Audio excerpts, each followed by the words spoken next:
Ըստ իշխանություն լրատվականի աղբյուրների Նիկոլ Փաշինյանի անմիջական հրահանգով պաշտոնանկ են արվել ոստիկանապետի 3 տեղակալները։ Ըստ շրջանառվող տեղեկությունների Նիկոլ Փաշինյանի հրահանգով աշխատանքից ազատվել են ոստիկանապետի տեղակալներ Վարդան Վարդանյանը, Արթուր Խուդինյանը եւ Կարեն Հակոբյանը։ Այս կտրուկ որոշումը պայմանավորված է Հայաստանում վերջին օրերին տեղի ունեցած աղմկահարույց սպանությունների շարքով։ Գերատեսչությունից հայտնել են, որ փոփոխությունների վերաբերյալ հավելյալ մանրամասներ կհաղորդվեն ավելի ուշ։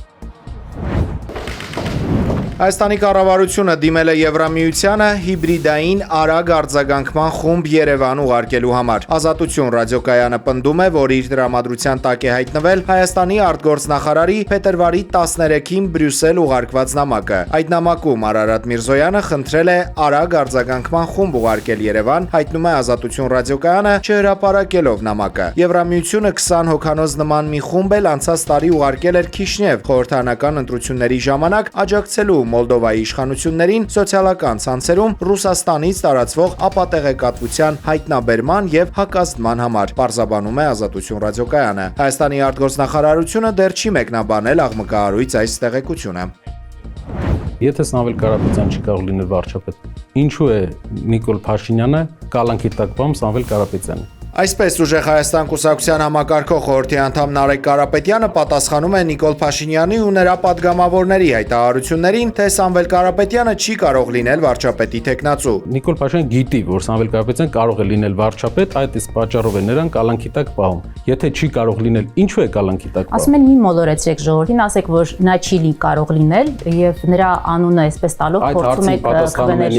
Այդ հարցին պատասխանում է Նիկոլ Փաշինյանը կալանքի տակ պահելով Սամվել Կարապետյանին։ Շատ բարի։ Ինչ վերաբերում է սահմանադրության մեկ հոդված փոխելու մտադրությանը, Նարեկ Կարապետյանը հայտարարել է, որ ի տարբերություն այսօրվա իշխանությանը, որը ընտրողների քվեները ստանալուց հետո է միայն ժողովրդին հայտնում իր իրական մտադրությունների մասին, ուժեղ Հայաստան կուսակցությունը դեռ անգամ քարոզարշավը չսկսած է հայտարարել սահմանադրության 148-րդ հոդվածը փոխելու մասին, որը թույլ կտա ոչ միայն Սամվել Կարապետյանին առաջադրվել վարչապետի պաշտոնում, այլև Սփյուռքի մեր հայրենակիցներին մասնակցել Հայաստանի վերակառուցման գործին։ Ի տարբերություն այսօրվա իշխանության, ով ուզում է մեր ամբողջ սահմանադրությունը փոխել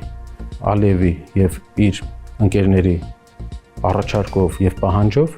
մենք դրանից խուսափելու համար ուղղակի մի տեխնիկական կետի փոփոխության արդյունքում հնարավորություն ենք տալիս Սփյուռքի ամբողջ պոտենցիալը մասնակցի Հայաստանի կառուցման գործին։ Սամվել Կարապետյանն իր վերջին ուղերձում հայտարարեց, որ հաշված օրեր են մնացել Փաշինյանի իշխանությանը եւ ընտրություններից հետո Հայաստանը նոր սկիզբ կունենա։ Ինչն է ձեզ ստիպում վստահ լինել, որ հաղթելու եք բացի ցանկությունից, որոշակի ինչ-որ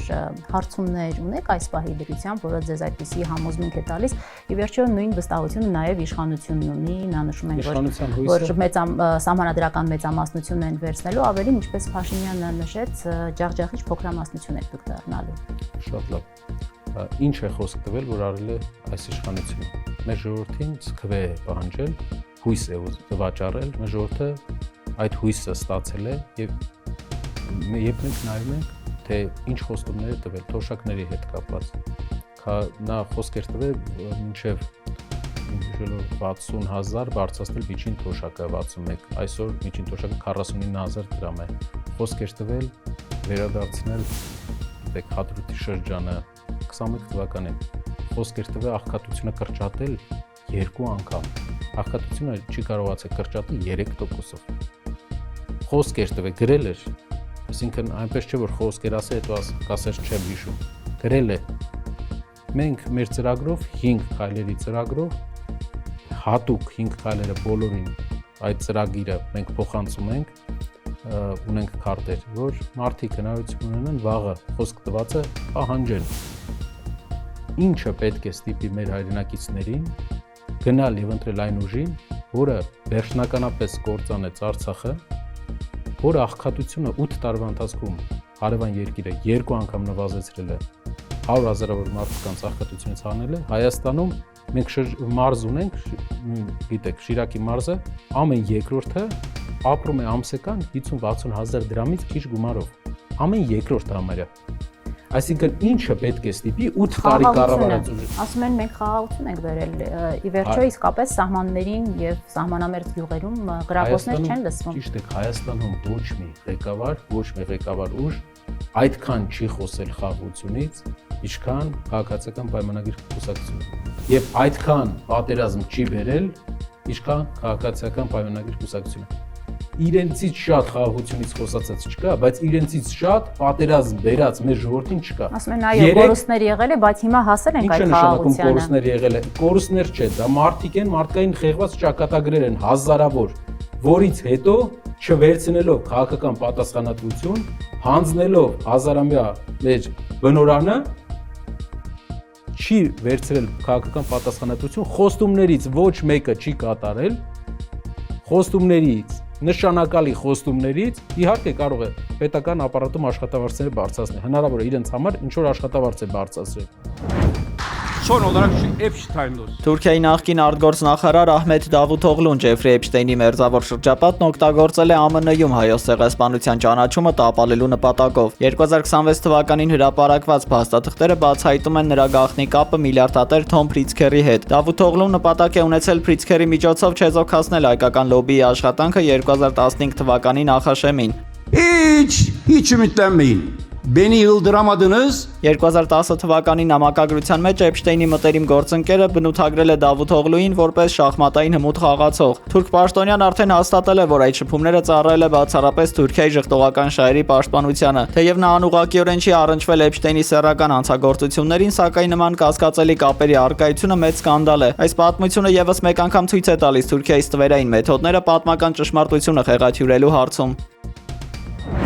Տիկին նախարար, պարոն նախարար։ Երևանում Թումոյի հարևանությամբ կկառուցվի նորարարական կենտրոն, որտեղ կգործեն Թումո լաբեր, 42 Երևան ծրագրավորման դպրոցը, հետազոտական լաբորատորիաներ, կոնֆերանս կենտրոն եւ բիզնես տարածքներ։ Ծրագրի ընդհանուր արժեքը 42.5 միլիոն եվրո է, որից 12.5 միլիոնը Եվրամիության դրամաշնորհն է Սիմոնյան կրթական հիմնադրամին։ Նոր կենտրոնի նպատակն է Հայաստանը վերածել տարածաշրջանային հանգույցի եւ ապահովել համաշխարհային չափանիշների կրթություն։ Այսօր տեղի ունեցած հիմնարկեքին մասնակցել է Հայաստանի վարչապետը։ Փաստորեն վերջին 6 տարում մենք իրար հետ զուգահեռ ենք աշխատել, որովհետև դուք այս շենքն եք տենց վերցրել, սենց, այսպես, սենց կամուրջ եւ այլն, մենք այդ նույն process-ը մտածել ենք Հայաստանի նախագծի վերաբերյալ եւ ամենակարտարբեր ձևերով եւ ամենատարբեր մոտեցումներ ենք ցուցաբերել։ Իսլամական հեղափոխության պահապանների կորպուսի ցամաքային ուժերն այսօր մեկնարկել են խոշորամասշտաբ ռազմավարական զորավարժություններ։ Մանևրներն անցկացվում են Իրանի հարավային ափամերձ գոտում եւ Պարսից ծոցի ռազմավարական նշանակության կղզիներում։ Զինվորականներն այստեղ փորձարկում են հարվածային անօդաչու սարքեր, հրթիռային համակարգեր եւ ափամերձ պաշտպանության նոր մարտավարություններ։ Թեհրանն այս քայլով փորձում է ցուցադրել իր պատրաստվածությունը Միացյալ Նահանգների հնարավոր օդային հարվածների սպառնալիքի ֆոնին։ Ռազմական ակտիվությունը համընկնում է միջուկային ծրագրի բանակցությունների վերջնափուլի եւ տարածաշրջանում ամերիկյան ուժերի կուտակման հետ։ Արևմտյան աղբյուրները միաժամանակ հայտնում են, որ հակամարտության սրման դեպքում հենց Իսլամական հեղափոխության պահապանների կորպուսի ղեկավարությունն է լինելու Վաշինգտոնի առաջնային թիրախը։